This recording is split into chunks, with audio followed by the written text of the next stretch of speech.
ఏడ్చినప్పుడు ఓదార్చువారు లేరు,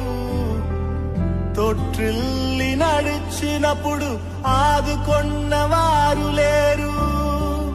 బిగ్గరగా ఏడ్చినప్పుడు కన్నీరు తుడిచే